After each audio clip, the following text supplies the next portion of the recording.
Okay, what we've been discussing these days in group is the psychology of addiction, the psychology of humanity, in the biopsychosocial, spiritual, human experience continuum. This is the psycho part, psycho for psychology. So you have your biology, your psychology, your sociology, and your spirituality. These are the elements of a human being's experience and existence. We have a physical self, so to speak, and we'll talk more about that, the self piece. We have a physical self, a psychological self, a sociological or social self, and then a spiritual self. That pretty much sums up the human being in environment.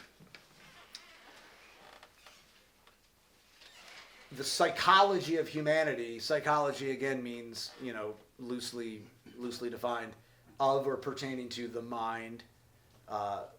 And the mind consists of thoughts, feelings, behaviors, personality. So psychology for all our intents and purposes, thoughts, feelings, behaviors.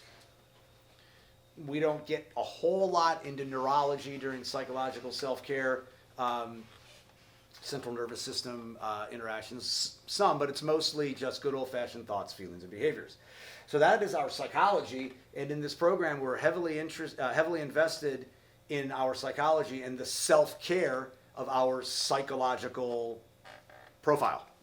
In other words, we need to take care of our mental health, right? So biopsychosocial spiritual could also be viewed as health. Your physical health, your mental health, your social health, the health and quality of your relationships and your view of your setting in society, and then of course your spiritual health.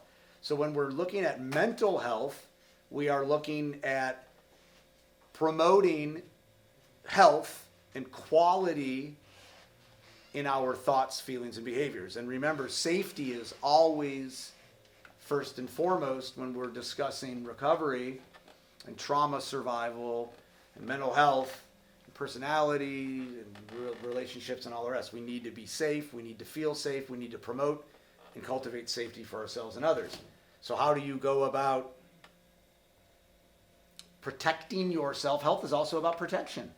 Remember, safety is important, and lack of safety is important to understand and identify, because when we're feeling unsafe or insecure, that's when we start to get stressed, and stress heavily impacts our thoughts, feelings, and behaviors. So how do you promote safety in thoughts, feelings, and behaviors? And how do you take care of your mental health? Well, that's what we're here to talk about. And what I would like to talk about in the context of safety and lack of safety or insecurity, that dichotomy, is the power of narrative, the power of story, the power of drama. We're going to discuss a little bit later why the human mind is so obsessed with narrative, storyline, and drama. First of all, let's just loosely define. I mean, you guys can look at the Oxford English Dictionary if you want. Narrative is storytelling. I mean, that's pretty much the definition. Narrative is a story, and in my mind, it conjures up an ongoing story. Some stories have beginnings and ends. When I think of narrative, it's kind of hard to remember the beginning, and since our lives are ongoing, the narrative is ongoing too. So when I talk about narrative in mental health, it's the story of our lives, or the stories that we are exposed to and that we pay attention to, and oftentimes end up believing, that impact our lives, our thoughts, our feelings, and our behaviors.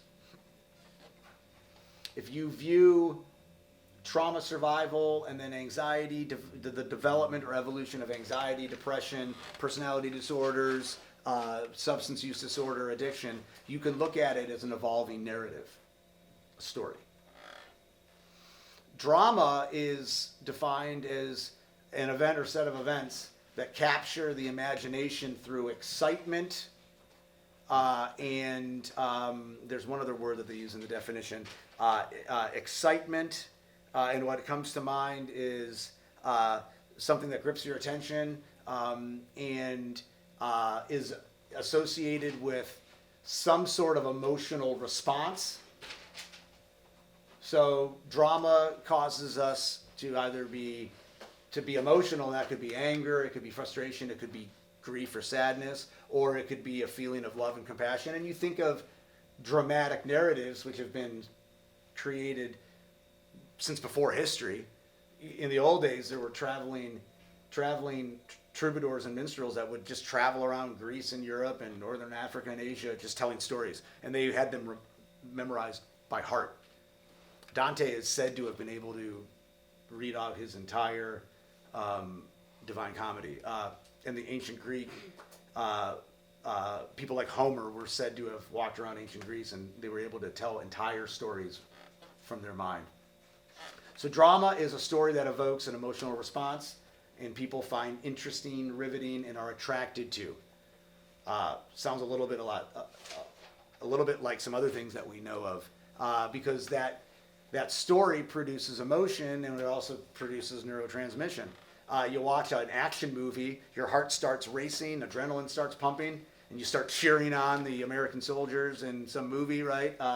Or you watch a love story, and two people are falling in love, and that releases oxytocin and maybe some serotonin and some dopamine, and all of a sudden you're rooting for the lovers, and you're tearing up when they are separated, and all the rest. So drama is very important. And what we're going to say for now is that human beings are very, very much interested in narrative, and they're very, very much interested in dramatic narrative. To some degree, we're here in treatment to assess and review the story of our lives and see how the story of our lives are a set of experiences. Where you're at in 2022 is a result of the story of your life, which includes your thoughts, feelings, behaviors, and your personality and all the rest. And we're interested in looking at the intersection between the narrative of our lives and the narratives that come at us from elsewhere. So the story of our life, or our lives, in a lot of ways is the product of other stories, narratives. Where do narratives come from? A great example of a narrative is the story of Santa Claus. Tens of millions of children believe in Santa Claus. And complicit in that is parents going along with it. But I know kids who have been told by other kids and adults that Santa Claus doesn't exist, and they still believe in Santa Claus. Narratives are powerful. Once you believe a story, it's difficult to disbelieve it. Many people associate learning that Santa Claus is not real anymore with trauma, and yet 10 years later, hardly anyone can remember the time that they learned Santa Claus wasn't real and how traumatic it was. So stories are very powerful, but once you disbelieve a story, you can move forward and not believe in it anymore and change your mind, learn a new story. So narrative is very powerful. And people cling to stories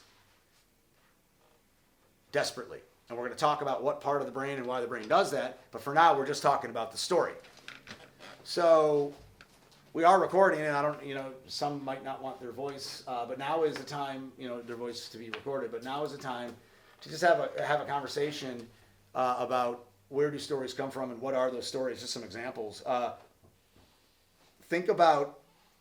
We talk about Santa Claus. Santa Claus is generally a believable story by children. So I think stories, the power of narrative starts when you're a child. Many parents tell their little children bedtime stories before they go to bed, and that's where we start becoming obsessed with stories.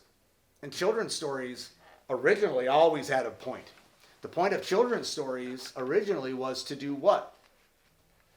To keep them safe, to instruct them on how to act, what to believe in, but also what dangers to avoid. Grimm's fairy tales, for example, The moral was always, if you go into the forest, you're going to get eaten by the witch. That wasn't really about witches. It was about keeping children safe from going into the forest. Many children's lullabies are about death and avoiding death. Ring Around the Posy is actually a story about, I think it's about the Black Death. Yeah, the plague. The nursery rhyme about when the bough breaks the cradle, it's about infant mortality. And really what that's about is reconciling infant mortality, but also trying to keep children safe. So the stories that we learn from children onward have a purpose. All stories have a purpose. All of them. In the modern era of binge watching serial TV, where you can sit down and stream 30 episodes of a certain story, nobody sits down and watches 30 episodes of a nature channel because it's not compelling enough. I binge watch the History Okay, Channel. fair enough. Somebody says that's not true. Very few people are do that because the brain isn't designed to be captivated by pictures of animals. In fact, most nature stories these days are spun as a story. Mama bear in the wild and all that, when in reality it's just a bunch of bears running around. But in order to capture the human attention, it has to be a story. Okay, so the types of binge watching TV that are generally addictively watched by people are the stories that have an ongoing dramatic plot, and at the end of every story there's a cliffhanger that makes you want to see how that episode ends up, and then instead of going to bed you press play on the next episode, and that's a losing proposition because until they end the series, there's always going to be a cliffhanger. That is capitalizing on the psychology of narrative, because human beings are fascinated and obsessed with drama and stories, and they want to know how the story ends. Most television, most movies are pretty predictable because the storylines are pretty consistent. And if you come up with a movie or a TV show that doesn't behave that way, unless it's really, really good, you're probably not going to sell as many tickets and subscriptions. And that's based on human psychology and the power of narrative. So where do narratives come from?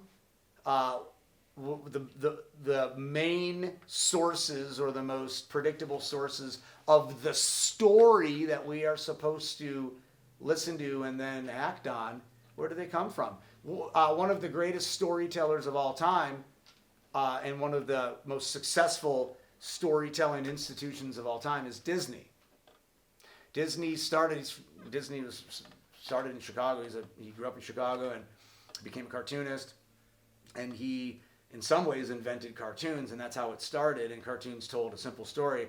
Then in the 1940s and 50s it became more about real storytelling, and you got all of these movies that came out that were very predictable. It was about either a girl, like a princess, or a little boy, or like a prince, or an animal like Dumbo.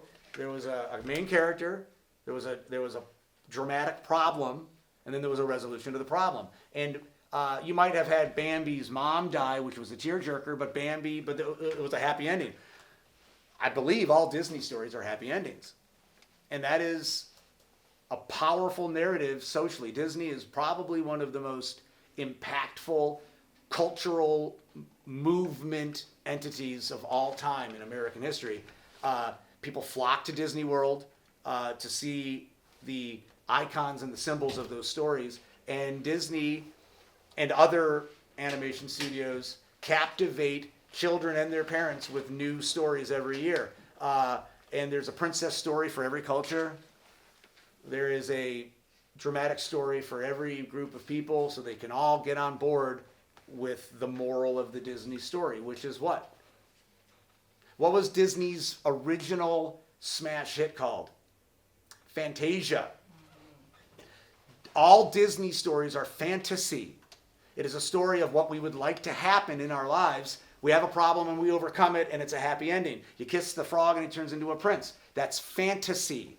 Disney creates fantasy, and people watch it, especially little people, and do they believe it? When your baby daughter wants to dress up as the latest Disney princess for Halloween, That's cute, but does she believe the story? And if she does, 20 years later, how does that impact her as an adult? Does she still believe the Disney fantasy? She might not believe that the story actually happened, but she might have invested in the moral of the story, which is fantasy. All sports movies are about the team loses and then wins. When's the last time you saw a smash hit sports story where the team that you're rooting for in the movie lost the big game? It's pretty rare. There aren't many. It's, because no one wants to see that. Everyone wants to win. It's fantasy. Just like the police in the movies always win besides the bad guys. Yeah, well, yeah. So cowboys and Indians and cops and robbers, those are all narratives. So there's more narrative. What comes at us? So we're talking about television and movies. That's a huge source of narrative and story in our lives. And trust me, they're not just stories in your mind. There are elements, if you find yourself at an advanced age still rooting for those same stale plots, it's how powerful those narratives are. What are some other cultural sources of narrative? The story of our lives, or the story of how our lives are supposed to go. You've got television and movies, which were very powerful when they first came out. We take it for granted now, but it was magic back in those days. White picket fence. So then you've got cultural norms and values about narrative, how you're supposed to live. Our man here talks about owning a home with a lawn and a white picket fence and having 2.5 children and a dog and a cat. Where does that narrative come from? Well, in the 1950s, it came from Leave It to Beaver. But it also comes from what? Economics, right? We are trained as Western Americans that part of our value or much of our worth is based on how much money you got and if you can buy a house and have a picket fence. To this day, people are convinced to buy when they can't afford it because buying is better than renting. Buying a home isn't always better than renting. Sometimes it's not better at all.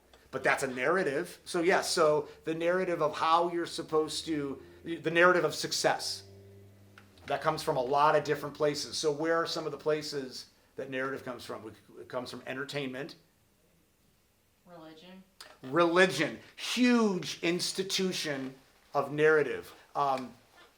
Religion is an organized spirituality that is very specific and has directives. Religion is designed, to instill hope and faith with people, but it's also designed to collate and organize and evangelize, which means get more adherents. So the story of religion is very important. It's hard to get new, people get born into religions, but we talk about conversion. It's hard to get converts if the story isn't powerful. Our religion is the true one. Do you notice that? Very few religions are tolerant of other religions. You might have tolerant people within the religion, but the institution itself, if they were tolerant of other religions, they might not be a religion anymore because they're not advertising well enough. So many religions say ours is the true and only religion. That's a powerful narrative.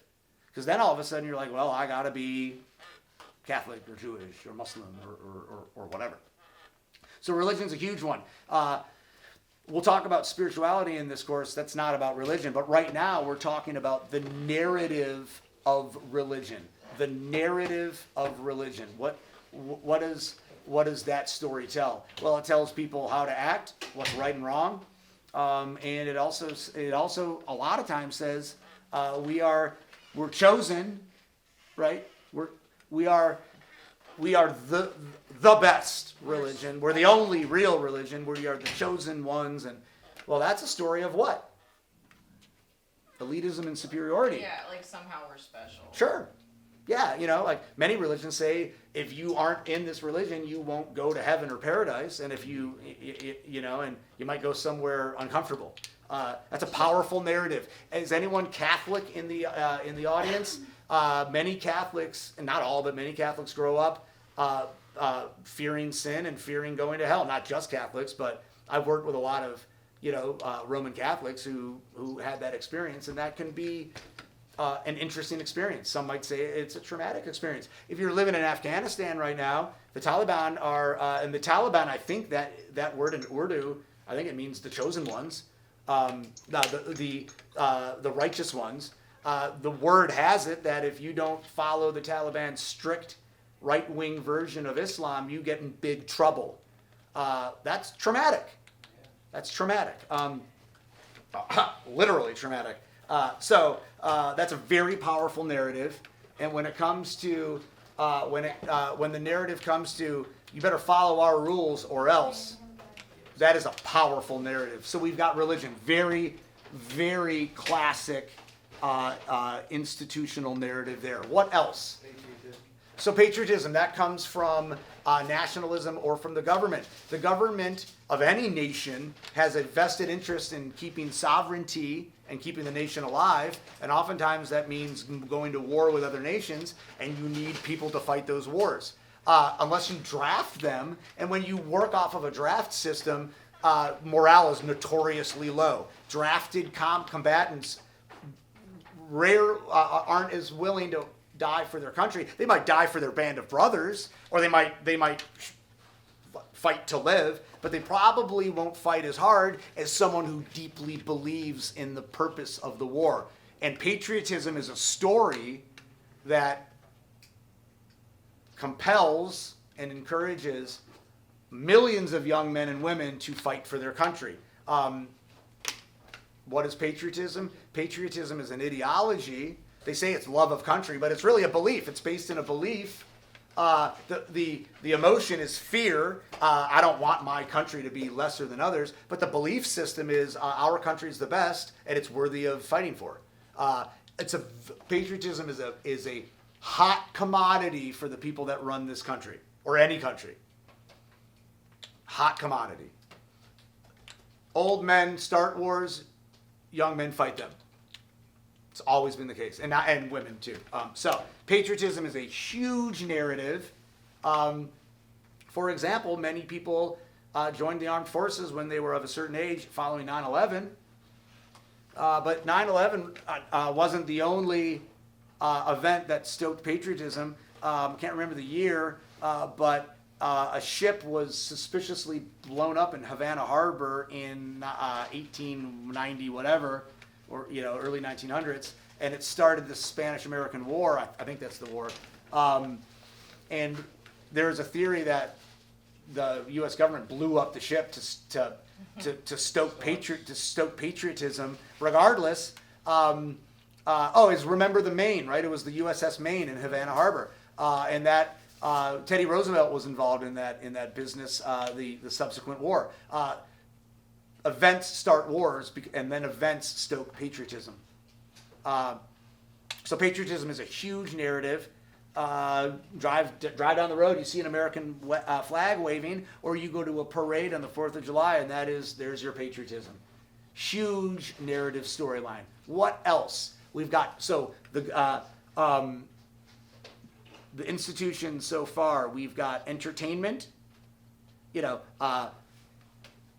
Not exclusively movies and TV shows, but movies, TV. We've got government. We've got religion. What other institutions spin the narrative that impact our lives? What else? If you are aged 5 to 17 in this country and many others, you automatically go where? 5 days a week.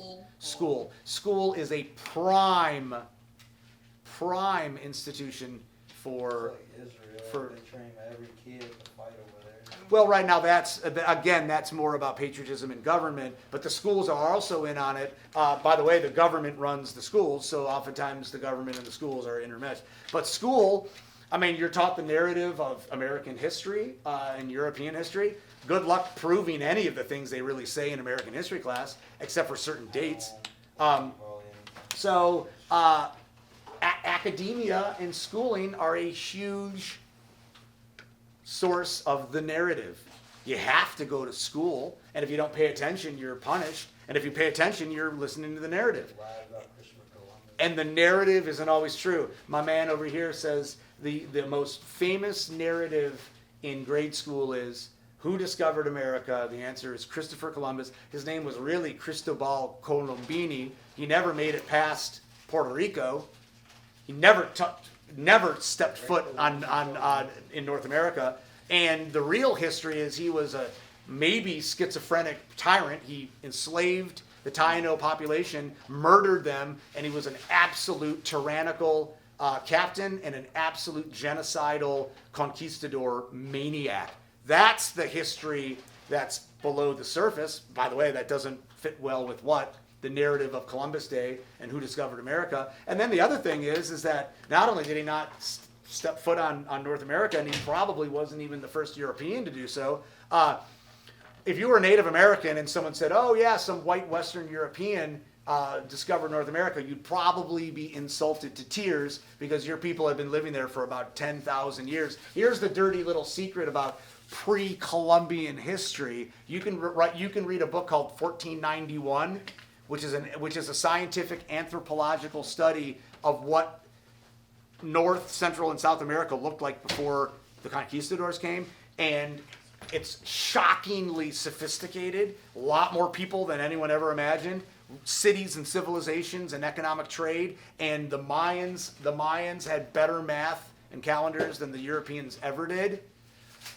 But the narrative of Eurocentric history means nothing really ever happened of interest unless it had to do with Western European history.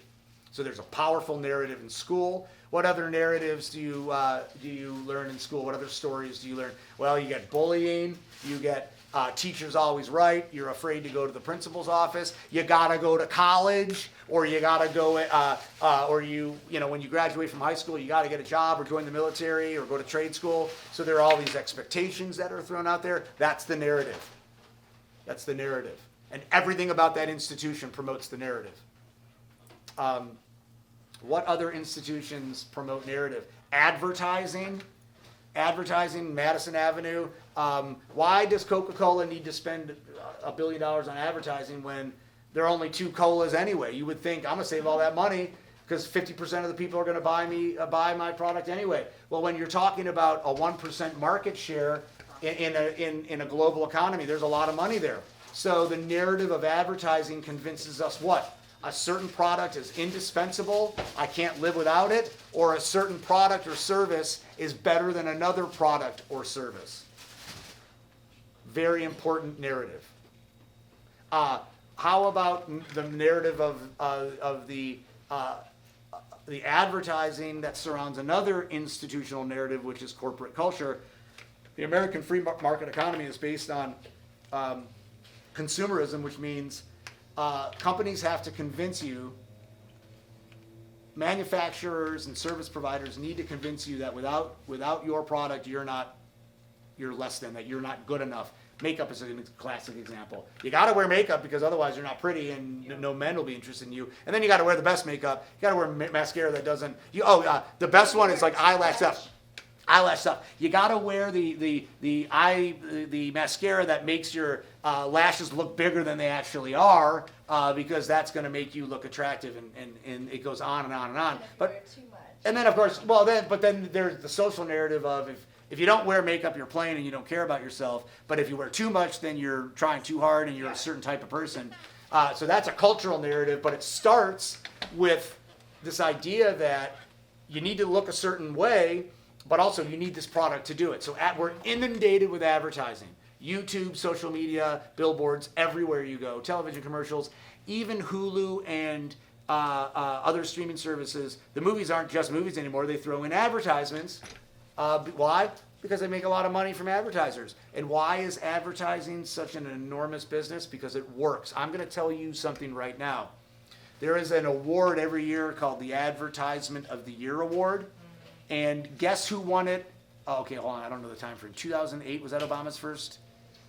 No. Obama's first presidential campaign won the Advertiser of the Year Award because he used such good signage and had such good slogans. He also didn't promise to do anything, and you can check that record. The reason people voted for him is because he didn't promise to do anything except for instill hope, and that was really clever, because if you don't promise to do anything, no one can say you were a bad president. If you promise to make more jobs and get out of Iraq and all the rest, and then you don't do it, they will say you weren't effective. My native So- side of the family thought he was the best president ever. Right. So it was brilliant advertising because it worked, and politics has become about advertising. Advertising is a huge